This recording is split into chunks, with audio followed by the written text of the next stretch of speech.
अस्सलाम वालेकुम पाक व्हीलर्स, मेरा नाम है सुनील। मैं पाक व्हील यूजर रिव्यू सीरीज़ के एक और एपिसोड के साथ आपकी खिदमत में हाजिर हूँ। मेरे साथ अमीर हैदर साहब मौजूद है। अमीर, क्या हाल है? ठीक ठाक जी है? बिल्कुल ठीक सुनील भाई, आप बताएं। अल्हम्दुलिल्लाह। वजन सबसे पहले हमारे यूजर्स के लिए अपनी गाड़ी का मेक मॉडल वेरिएंट बताइएगा।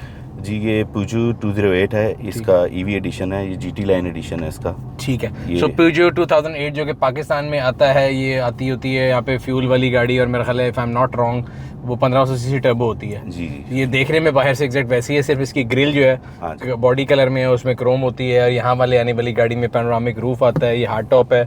और अभी आपने GT वेरिएंट कहा था, तो यूके में मैं लास्ट देख रहा था कि GT वेरिएंट जो होता है वो थोड़ा तेज़ होता है, उसमें थोड़े ट्रिम्स फ़र्क होते हैं। तो GT में क्या क्या आता है? GT वेरिएंट में सुनील भाई एक तो अंदर कार्बन फाइबर आता है, एम्बियंट लाइट्स आती हैं, इसका सीट्स में थोड़ा फ़र्क होता है, थोड़ी ज़्यादा स्पोर्टी होती हैं। और इसका स्टीयरिंग व्हील जो होता है वो फ्लैट बॉटम होता है। ठीक है। और ये GT की एम्बलिंग आती है। GT की एम्बलिंग आती है, स्टिचिंग आती है इसमें। सो ये 2021 मॉडल है, राइट? नो, ये 2020 मॉडल है। 2020 जी। और ये इलेक्ट्रिक है 100%, राइट? जी 100%। और इसकी जो कैपेसिटी है दैट, अच्छा ये जापान से आई हुई है, इसका मतलब है ये उल्टा चल रहा है। नहीं, ये जापानी है। जी जापानी है, बट इसका वो स्टैंडर्ड ही लेफ्ट होता है। तो मैं कहाँ फंस गया हूँ, दिन में गाड़ी चेंज करके चलाते बंदा ये बड़ा उल्टा होता है। तो इसके कंट्रोल उल्टे हैं। पाकिस्तान में आने वाली के भी उल्टे हैं कि नहीं? मुझे उसका कुछ आइडिया नहीं है खास। मैंने गाड़ी रखी भी है बड़े अरसे, लेकिन अब इतना मेरी जो मेमोरी है ना उम्र के साथ रह गई है।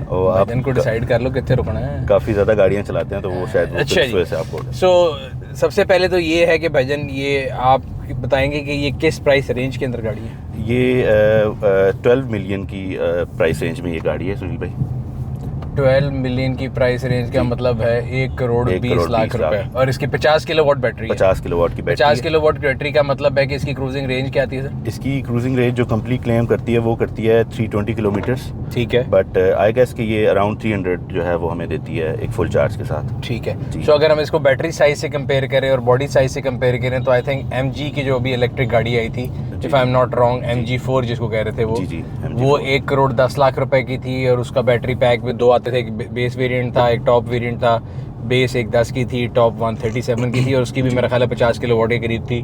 फिर MG ZS EV आती थी एक ज़माने में, उसके जो बेस यानी पहले वाली आई थी गाड़ियाँ, वो तकरीबन लॉन्च हुई थी 65 पे, फिर महंगी होती होती वही गाड़ी तकरीबन 90-95 पे चली गई। और अब अगर MG इंपोर्ट करते हैं वो वाली, तो पिछले दिनों उसका rate if I am not wrong तो 14 मिलियन के करीब था। हाँ जी बिल्कुल। बट 5 ईयर ओल्डर, तो उस लिहाज से तो ये महंगी हुई। सो ग्लोबली इसका मतलब ये है कि अगर आप MG से इसको कंपेयर करेंगे तो इसकी वैल्यू से ज़्यादा है, राइट? जी उससे ज़्यादा है, बिकॉज ये थोड़ा ब्रांड भी मेरे ख्याल से जो मैं देखता हूँ ये ब्रांड भी थोड़ा MG से बेहतर है। ठीक है। और प्लस इसकी जो बिल्ड क्वालिटी है वो भी MG से बेहतर है, और उसकी परफॉर्मेंस भी MG से मेरे ख्याल से बेहतर है, जो मुझे लगता है। ठीक है। अच्छा, ये तो एक तो सबसे पहली चीज़ ये है कि इसकी जो ये जापान से इम्पोर्ट है। जी जापान से इम्पोर्ट है। इसकी जो लैंग्वेज है ये जापानीज आ रही है, चेंज नहीं होती? जी चेंज हो जाती है, हो जाती है। जी हो जाती है, क्योंकि टोयोटा की जितनी गाड़ी थी वो 2012 तक तो आपको जापानीज में थी, लेकिन उसके बाद आप चेंज कर सकते हैं। हाँ जी, नहीं इसकी भी चेंज हो जाती है, इंग्लिश में हो जाती है। जी हो जाती है। अच्छा, एक और चीज़ जो Peugeot 2008 के बारे में लोगों का बड़ा मिसकंसेप्शन है, जो मैंने भी रिव्यू किया था, देखने में बड़ी कॉम्पैक्ट लगती है, लेकिन अंदर से बैठने में प्रैक्टिकली आई थिंक बिल्कुल ठीक है, ऐसा कोई नहीं है। मतलब देखें, आपने भी फुल पीछे की हुई है, मैंने भी फुल पीछे की है। पीछे जो कैमरे वाला हमारा भाई है वो भी काफ़ी ज़्यादा लंबा है, तो practically this vehicle surprises you. बाहर से बड़ी कॉम्पैक्ट लगती है जी, लेकिन अंदर से बैठने में ठीक है। अंदर से काफ़ी इसका जो कैबिन है वो काफ़ी अच्छा है, मतलब इसमें लेग स्पेस भी है, और इसमें मतलब छत भी काफी इसकी, मैं तो वैसे कोडू आदमी, लेकिन आप लंबे चौड़े आदमी हैं, आपने उसको काफी नीचे किया हुआ है जी। अच्छा, सो बात आ जाती है इलेक्ट्रिक वर्सेस गैसोलीन के ऊपर। अक्सर लोग आजकल कह रहे हैं कि जी गैसोलीन गाड़ियां खत्म हो जाएंगी, दुनिया में इलेक्ट्रिक रहेंगी। मैं इसका वैसे नाकिद हूं, मैं इस बात को मानता, लेकिन आपने एक ऐसी गाड़ी मंगाई है जो कि पाकिस्तान में ऑलरेडी फ्यूल के साथ मौजूद है, जिसको आइस इंजन बोलते हैं, इंटरनल कमर्शियल इंजन, और उसी को आपने इलेक्ट्रिक में मंगा ली है। दोनों सामने खड़ी हूँ, 100% सेम है। So what was the thought behind importing this car? के मेरे ख्याल से अगर आज हम Peugeot 2008 लेने जाते हैं 0 metre, it is somewhere around, ये लॉन्च हुई थी 50-55 के दर उसमें, और अब प्राइस बढ़ने के बाद डॉलर से करते करते कहीं 75-80 के दरमियान है। सो आपने उससे तकरीबन 80 की गाड़ी के 50% इंक्रीज करके 1 करोड़ 20 लाख बनता है। तो 50% ज़्यादा वैल्यू पे आपने वही गाड़ी मंगाई। आपने सोचा नहीं कि यार ये बिकेगी नहीं कल को, मैं क्यों मंगा रहा हूँ? जी एक्चुअली मेरा ये कॉन्सेप्ट है कि मैं कोशिश करूँगा कि मैं वो गाड़ियाँ मंगवाऊँ जो लोग नहीं मंगवाएंगे, क्योंकि थोड़ा एक नई अवेयरनेस आए, कोई नई चीज़ें लोग डिस्कवर करें। क्योंकि यहाँ पे आपको पता है पाकिस्तान में मुझे जो लगता है कि सारे लोग एक ही स्टैंडर्ड पे उन्होंने स्टैंडर्ड बनाया है और उस पर ही लोग चली जा रहे हैं, मतलब सेम गाड़ियाँ मंगवाई जा रहे हैं। तो मेरा ये कॉन्सेप्ट ये है कि मैं एक तो ज़रा नई चीज़ लोगों को एक्सपीरियंस करवाऊँ, और दूसरा ये कि ये एक क्योंकि एक ईवी कार है तो ये ईवी गाड़ियों का ज़रा थोड़ा कॉन्सेप्ट यहाँ पे बेहतर हो गया है पाकिस्तान में। मेरा सुनील भाई इस गाड़ी को स्पेसिफिकली मंगवाने का ये मकसद था कि ये एक तो प्राइस रेंज भी बेहतर है बाकी जो ईवीज़ मिल रही हैं उनसे। एक मतलब लो बजट ईवी कार है जो कि मतलब एक नॉर्मल, देखिए सिविक का भी आई गेस 10 मिलियन के अराउंड है।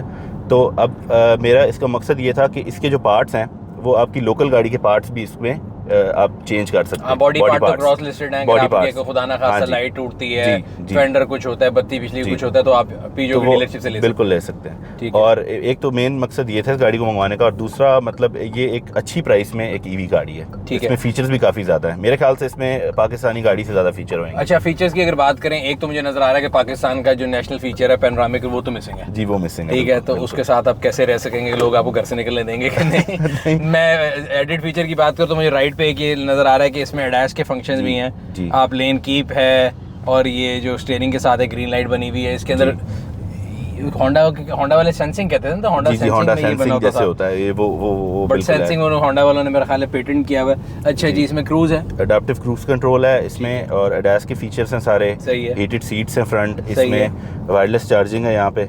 ठीक है। लोकल वाली में वायरलेस चार्जेस भी नहीं है, चार्जिंग नहीं है, हीटेड सीट्स नहीं है जी। उसके बाद इन्होंने बटन बड़े लैम्बोर्गिनी स्टाइल के लगाए हैं। लैम्बोर्गिनी इसका मतलब वैसे देखने में लैम्बोर्गिनी, उसके यहाँ पे मेरा ख्याल चार्जिंग की पोर्ट भी खाली है इसमें। इसमें दोनों चार्जिंग पोर्ट की मतलब दोनों टाइप की है चार्जिंग, सी टाइप भी और यूएसबी टाइप भी। ठीक है। इसके पीछे भी 2 पोर्ट्स हैं चार्जिंग के लिए। इसकी जो गियर लेवर है या गियर टॉन्गल जिसको बोलते हैं, ये भी डिफरेंट डिजाइन की है, ये भी डिफरेंट फ्यूचरिस्टिक है, ऐसे पता लगता है इलेक्ट्रिक है। बिल्कुल।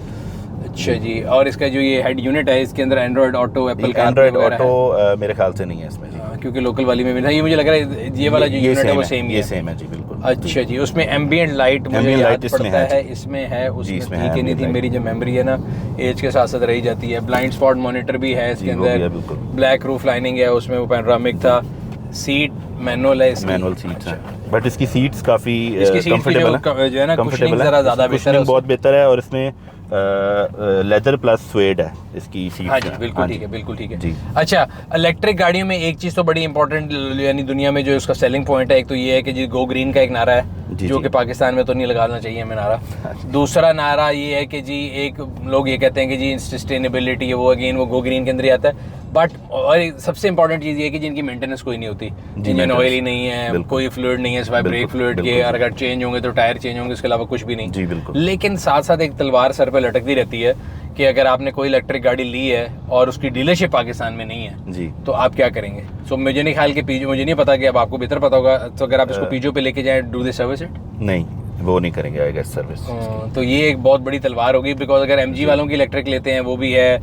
इसी तरह अगर आप प्रीमियम सेक्टर में आ जाएं, ऑडी की है, पोर्शे की नहीं है, तो जिन लोगों की गाड़ियाँ खराब होती हैं जो कि आजकल बहुत ज़्यादा हो रही हैं, तो फिर उनको फ्लाई करके पाकिस्तान से बाहर भेजना पड़ता है, कहना पड़ता है। तो आपने इंपोर्ट करते ये नहीं सोचा कि यार मैं कोई ऐसी चीज़ लूँ, जैसे अगर फर्ज करें इंपोर्ट ही कर रहा हूँ तो एमजी की इलेक्ट्रिक कर लूँ कि कल को ख़राब हो तो चलो उनकी डीलरशिप पे बात जाके कंप्यूटर लगवा के चेक तो कर सकूँ।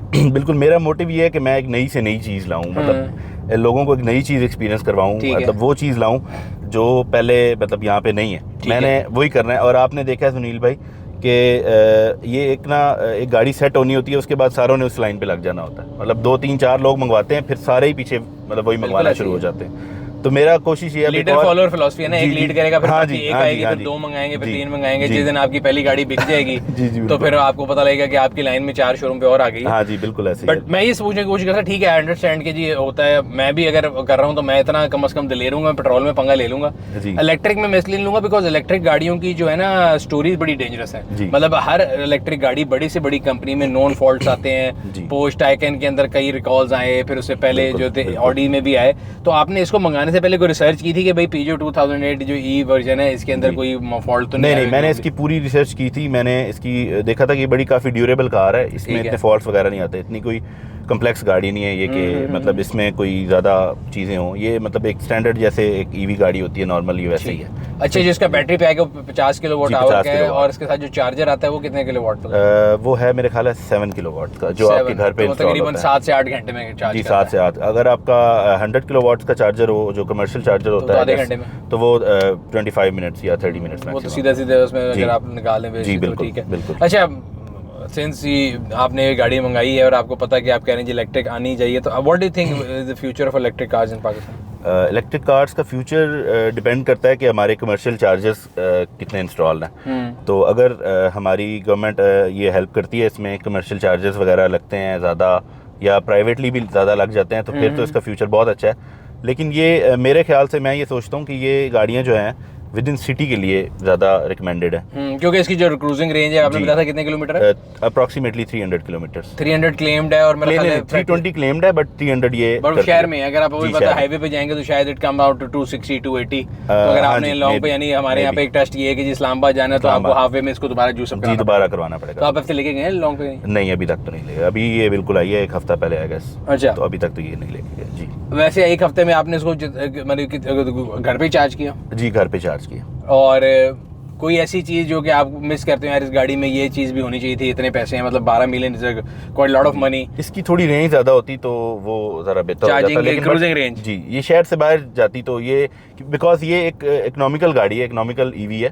तो मतलब इसमें ये है कि जो लोग मतलब ये खरीदेंगे वो, उनको ये एक फीचर होना चाहिए था, ये एक उनको सहूलत होनी चाहिए थी कि वो शहर से बाहर भी इसमें जा सकते हैं। बिल्कुल। अच्छा, इसकी मोड, कोई ड्राइविंग मोड्स हैं इसमें? ये 3 ड्राइविंग मोड्स हैं। इको, ये मैं ढूंढ रहा था कहाँ। जी ये बटन था, यहाँ से हमने इको पे है, यहाँ से अब हमने इसको दबाया। नॉर्मल, इको अभी नॉर्मल नॉर्मल और नीचे को नॉर्मल आएगी, नीचे नॉर्मल और उसके नीचे स्पोर्ट। जब एकदम गाड़ी में झटका सा भी फील हुआ है, हाँ जी, इंस्टेंट झटका फील हुआ। अच्छा, मेरा ख्याल है मीटर के अंदर भी वो कलर, इसका मुझे मीटर याद है, बड़े मजे का था। इसका 3D मीटर है जी, 3D मीटर है। और मीटर के अंदर एक फॉल्ट ये थी कि जब आप इसके स्टीयरिंग को थोड़ा सा यूं कर देते ना, हाँ जी, तो ये स्टीयरिंग छूट जाता था। बेसिकली ये फॉल्ट मुझे मतलब पहले ख्याल नहीं आया, ये एक मेन फॉल्ट है इसका। ये क्योंकि इसका स्टीयरिंग इसको कवर कर लेता, वो उसकी कोई सेटिंग नहीं बनती प्रॉपर। हाँ, अब यहाँ तो हेड अप डिस्प्ले होता ना, जी, तो बंदा कहता चलो इधर नजर नहीं आया। अब अगर मैं इसको नॉर्मली साइड पे रखूं ना, तो इट्स ब्लॉकिंग माय व्यू, बिल्कुल ब्लॉक किया हुआ है, कुछ नजर नहीं आ रहा। I have to keep it like this.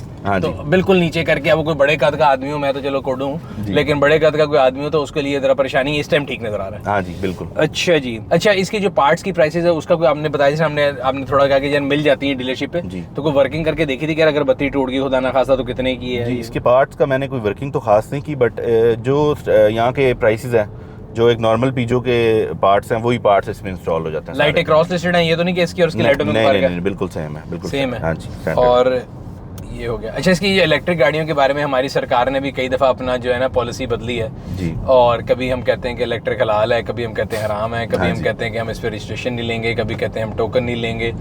ये नारे और वादों के दरमियान आजकल इलेक्ट्रिक गाड़ियों की रजिस्ट्रेशन कितने की होती है? इसकी रजिस्ट्रेशन कॉस्ट करेगी अराउंड, मेरे ख्याल है 2 लाख या इतना। इसके तो जो फ्री का नारा था वो कोई नहीं है? नहीं, फ्री वाला कोई कॉन्सेप्ट नहीं है। और टोकन वो तो फ्री होंगे? टोकन का मुझे आइडिया नहीं है जी खास। ऐलान तो किया गया था कि टोकन भी नहीं होंगे, टोल भी नहीं लिया। ऐलान तो काफी होता है, शायद बच्चों की फीस भी दे दें अगर आप इलेक्ट्रिक गाड़ी ले लें, लेकिन ये सारे खाली नारे थे। असल में ऐसा कुछ नहीं है। इलेक्ट्रिक गाड़ी को मतलब मजे की बात है, उसमें टोकन भी वो लगाते हैं इंजन सीसी के लिहाज से। हाँ जी। तो मैं तो लापता रहता कि जो इंजन हैगा के थे। तो इसमें मेरे ख्याल से मेरे पास पहले ई-ट्रॉन थी, तो उसका शायद वो कुछ सीसी का कुछ उन्होंने बनाया हुआ था उसका। 1800 सीसी। पंजाब वाले उसको 1500 कहते थे, इस्लामाबाद वाले 3500 कहते थे, सिंध वाले 1800 कहते थे। तो वो हर बंदे के अपने ही टेस्ट के मुताबिक, जैसे आप कह रहे हैं। सही। आपने पाक व्हील्स की कभी कुछ सर्विस इस्तेमाल करके? जी बिल्कुल, हम सेल इट फॉर मी भी यूज़ करते हैं और पाक व्हील्स इंस्पेक्शन भी यूज़ करते हैं, तो वो काफ़ी अच्छा एक्सपीरियंस है उससे। लोगों को काफ़ी उसमें वो हेल्प होती है। तो अक्सर लोग जो हमारे से गाड़ी बाय करते हैं वो भी जब हमें बोलते हैं कि हम पाक व्हील इंस्पेक्शन कराएंगे, तो हम भी सुकून में आ जाते हैं कि वो एक्यूरेट चीज़ ही आएगी उसमें। ठीक है। वैसे तो ये जैपनीज गाड़ी है, तो मैं आप लोगों को बता दूं, अगर आपने इंपोर्टेड गाड़ी खरीदनी हो तो सबसे पहला स्टेप ये है कि आप उसकी ऑक्शन शीट वेरीफाई कराएं। ऑक्शन शीट वेरीफाई कराने के लिए आपको कहीं नहीं आना, डिजिटली पाक व्हील्स के ऐप पे जाएं, वेबसाइट पे जाएं, पेमेंट करें और अपनी जो ऑक्शन शीट आप गाड़ी जिसका चेसिस नंबर देंगे उसको वेरीफाई कर लें, तो आपको पता ये लग जाएगा कि आप जो गाड़ी लेने लगे हैं जब इम्पोर्ट हुई तो किस कंडीशन में थी। अच्छा जी, तो भाईजान ये इलेक्ट्रिक गाड़ियों में आपने सिर्फ एक ही मंगाई कि और भी मंगाई हैं? मैंने काफ़ी गाड़ियाँ मंगवाई हैं जी। इलेक्ट्रिक में कौन सी? इलेक्ट्रिक में मैंने टाइकन मंगवाए हैं, GT RS मंगवाई हैं, ई-ट्रॉन GT मंगवाई हैं, नॉर्मल जो होती हैं। तो वो तो सारे लग्जरी मार्केट की गाड़ियाँ थी। EQA मंगवाई है, EQC मंगवाई है, EQE मंगवाई है, EQS मंगवाई है। ये EQ सीरीज की सारी गाड़ियाँ मंगवाई हैं। EQA जो है वो किस प्राइस रेंज में कौन सा? EQA तकरीबन पड़ेगी 145-50। मैं सिर्फ प्राइस में समझ जा रहा हूँ कि इलेक्ट्रिक गाड़ियों की अगर हम लेने जाएं तो एंट्री लेवल इलेक्ट्रिक में अगर हमने क्रॉसओवर लेनी है, एक ये है, MG4 है, MG की ZS EV है, और कौन सी गाड़ी जिस रेंज में आ जाएगी? इस रेंज में तो नहीं आएगी जी, इससे थोड़ा ऊपर रेंज में, मतलब तीन मिलियन ऊपर की रेंज में हमें जर्मन में मिल जाएगी इलेक्ट्रिक गाड़ियाँ। सो व्यूअर्स, ये था आज का रिव्यू जिसमें हमने आप लोगों को दिखाया कि पूजो 2008 का इलेक्ट्रिक वर्जन है। वैसे मेरा ख्याल है, मतलब कोई कंफर्म न्यूज़ नहीं है, लेकिन सुनने में आया था कि शायद पीजो वाले पाकिस्तान में भी इसको इंट्रोड्यूस कराएंगे, और अगर वो इंट्रोड्यूस करा देते हैं फिर तो लोशो हो गए, फिर तो आपकी गाड़ी की मेंटेनेंस वाला मसला भी हल हो जाएगा। सो व्यूअर्स, ये था आज का रिव्यू। उम्मीद करते हैं आपको पसंद आया होगा। अगर अभी तक आप लोगों ने हमारे यूट्यूब चैनल को सब्सक्राइब नहीं किया हुआ, सब्सक्राइब कर लें, बेल आइकन पर क्लिक कर लें, ताकि आपको तमाम आने वाली वीडियो के बारे में नोटिफिकेशन मिलता रहे। आपसे अगली वीडियो में फिर मुलाकात होगी, तब तक अपना और अपने गिरद नवाज के लोगों का ख्याल रखिएगा। शुक्रिया।